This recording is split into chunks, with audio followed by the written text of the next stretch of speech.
Sir, मैं आज एक मेंबर ऑफ पार्लियामेंट के तौर पे नहीं बल्कि एक ऐसे स्पोक्स पर्सन के तौर पर बात करना चाहता हूं जो स्पोक्स पर्सन भारत की आधी आबादी को रिप्रेजेंट करता है और एक ऐसे विषय को इस बिल में इंक्लूड कराना चाहता हूं जो देश की आधी आबादी हर महीने फेस करती है। वो इशू है मेंस्ट्रुअल हेल्थ का और मेंस्ट्रुअल हाइजीन का।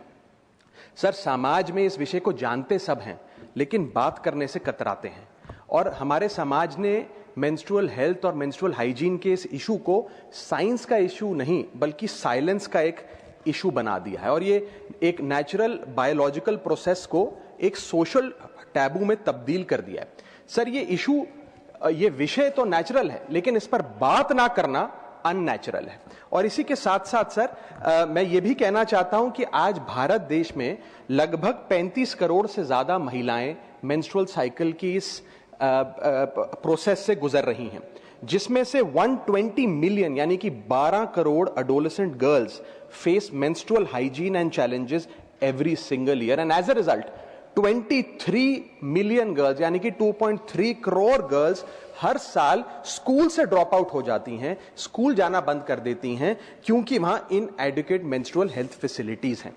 Sir, lack of sanitation and lack of access to menstrual products के चलते हमारी बेटियां ऑन एन एवरेज 60 दिन साल में स्कूल मिस करने को मजबूर होती हैं और वर्किंग महिलाएं महीने में 2 से 5 दिन अपना ऑफिस मिस करने को मजबूर होती हैं। सर, हम एक ऐसे देश में रहते हैं जहां शराब और सिगरेट तो खुलेआम बेची जाते हैं लेकिन सैनिटरी पैड को अखबार में लपेट के दिया जाता है जैसे कि आप कोई इलीगल प्रोडक्ट खरीद रहे हो या इलीगल प्रोडक्ट का एक्सेस पा रहे हो।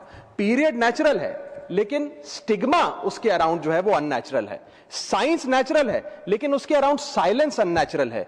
मेंस्ट्रुएशन बायोलॉजी है लेकिन इस प्रकार की सोच जो मिसोजिनी है वो एक आइडियोलॉजी है। सर, और मैं इससे संबंधित 5 विषय उठाना चाहता हूं जो इस बिल में शामिल किए जाएं। मेरा पहला मुद्दा है कि मेंस्ट्रुअल हेल्थ और हाइजीन एक विमेन्स इशू नहीं, एक पब्लिक हेल्थ का मैटर है।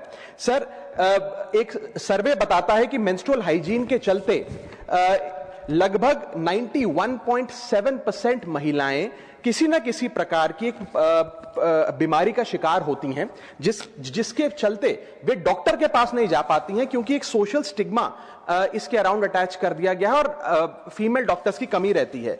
सर, पीरियड और मेंस्ट्रुअल साइकिल के चलते 3 प्रकार की बीमारियां महिलाओं में देखी जाती है। पहली है रिप्रोडक्टिव ट्रैक्ट इंफेक्शंस, दूसरी है increased risk of cervical cancer और थर्ड है सर यूरिनरी ट्रैक्ट इंफेक्शंस।